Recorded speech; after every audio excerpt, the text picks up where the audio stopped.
Bonjour et bienvenue dans ce nouveau petit format que je vais tester dans cette vidéo qui consiste à retracer le chemin de certains événements, personnages, vaisseaux, à travers la carte connue et explorée dans l'univers alien par les humains.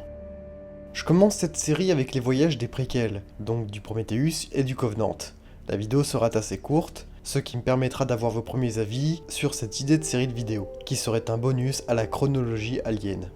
Et si cela vous intéresse, la prochaine sera carrément sur toute l'aventure de la saga originale, en suivant le chemin de Ripley. Je trouvais l'idée intéressante, elle nous permettrait de se rendre un peu plus compte de l'étendue des événements, de pouvoir se situer dans la galaxie connue, et ainsi voir comment certains événements peuvent nous en apprendre plus sur le fonctionnement de l'univers, et comment sont-ils en lien. Donc, c'est parti.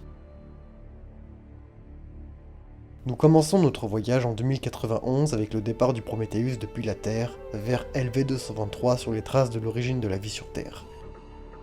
Le vaisseau arrive sur la Lune en fin 2093, est disparu le jour de l'an 2094 sur LV-223. La dernière survivante du Prometheus, le docteur Elizabeth Shaw ainsi que l'androïde de bord David 8 partirent le même jour en direction d'un monde ingénieur baptisé Planète 4 à bord d'un dérélict. Et là, vous vous demandez pourquoi on ne voit pas plus loin que ça sur la carte. Je vais en venir juste après.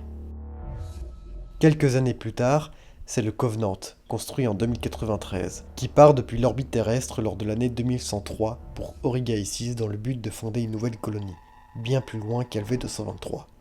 Mais en 2104, 7 ans avant l'arrivée prévue à la nouvelle colonie, le vaisseau intercepte un message humain depuis Planète 4. L'équipage décide de dévier leur trajectoire pour y aller.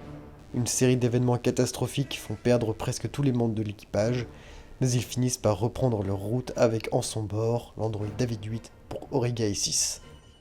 A partir de là, d'après ce qu'on peut trouver sur internet, David aurait transmis à Weyland-Yutani les détails de ses recherches sur Planète 4, et qu'il compte utiliser les colons pour continuer ses expériences et même essayer de créer une reine via le corps de Daniel.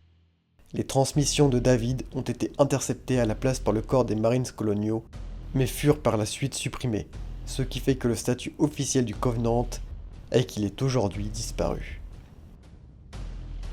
Cependant, je ne saurais dire si c'était ce que Scott ainsi que son équipe auraient prévu pour leur troisième film. Mais en tout cas, avec cette information-là, on peut déjà avoir une idée sur ce qui est en train d'advenir à ce vaisseau.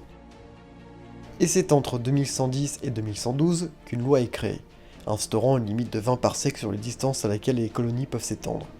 Au-delà de cette mesure, personne ne viendra secourir les missions en cas de problème. C'est donc pour cela que la carte ne s'étend pas plus loin. Et le Covenant n'est pas la première mission à avoir franchi cette limite, et à finir comme étant portée disparue. En fait, cette loi a été entre autres créée à cause de plusieurs disparitions de vaisseaux et de missions avant le Covenant. Et voilà pour ce qui est de ce premier épisode de l'exploration spatiale.